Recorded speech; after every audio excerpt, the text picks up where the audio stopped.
Morning.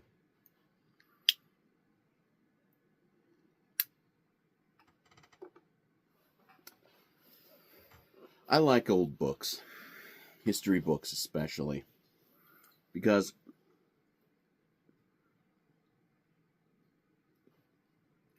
one, you're a little bit closer to the time and era at which those historical events took place.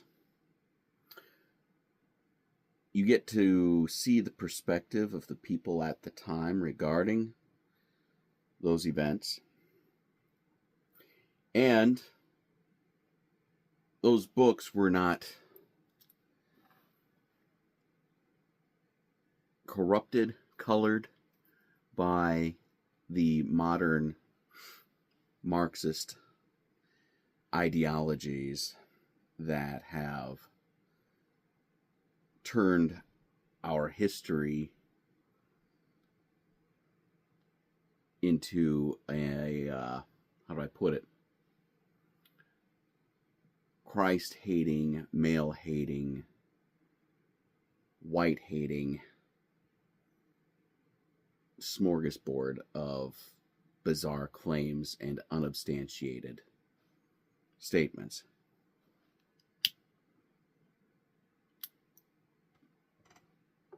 Now, that's not to say that all those old history books are 100% accurate. I would argue no.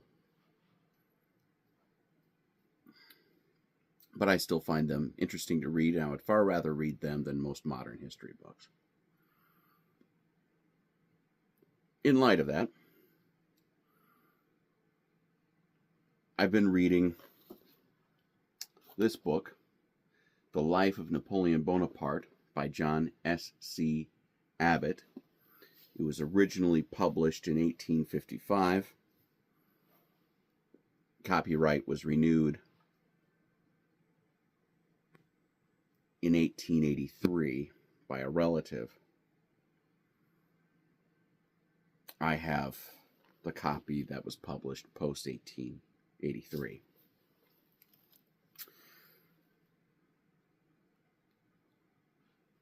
What's interesting about the various books that you find on Napoleon, especially old books, is you have books that hate Napoleon and you have books that love Napoleon. And this is one of those very pro-Napoleon books.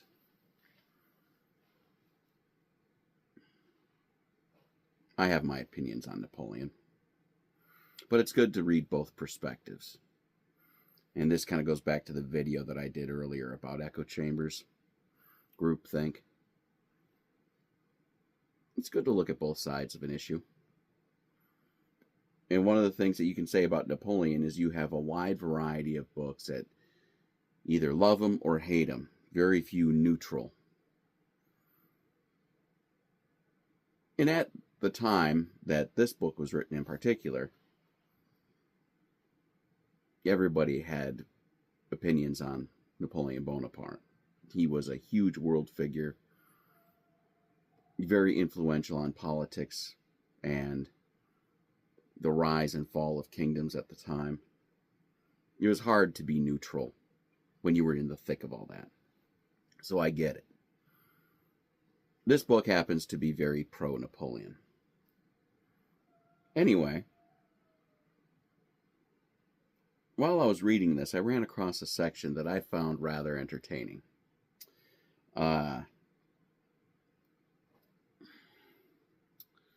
To give some context.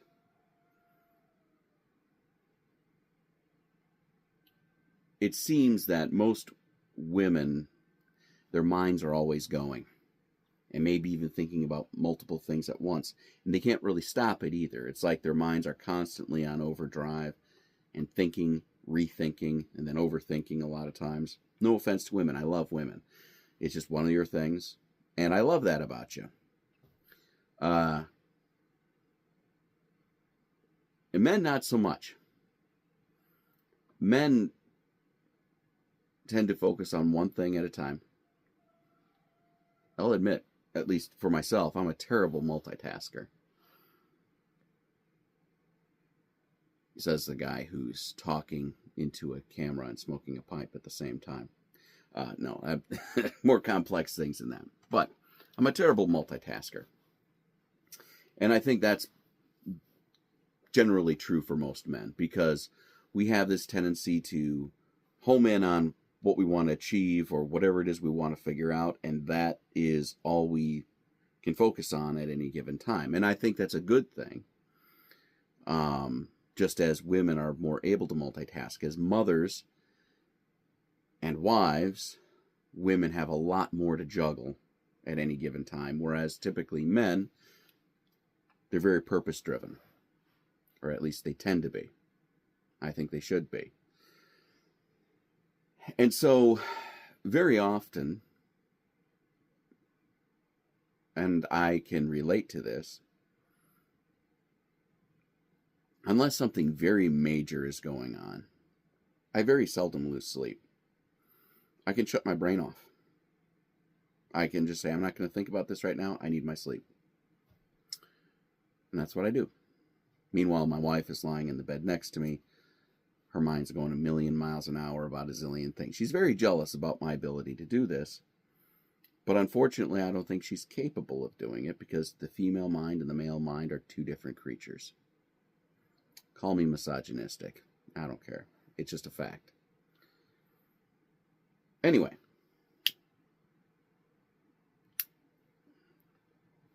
Further confirmation of this, I was listening to a comedian a while back. He was talking about how women's minds are a ball of wire with these sparks going all over the place. And you're just constantly going. Whereas a man's mind is divided into boxes. We have a box for this topic, a box for that topic. Come on, my pipe just doesn't want to light. What in the blue blazes is going on here?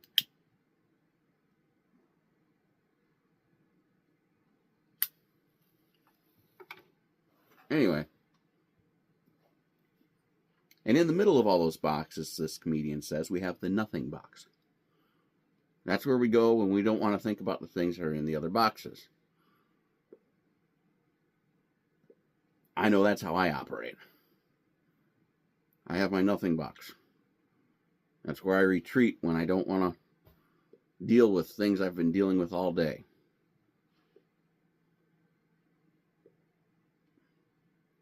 Well, I'm reading this book on Napoleon.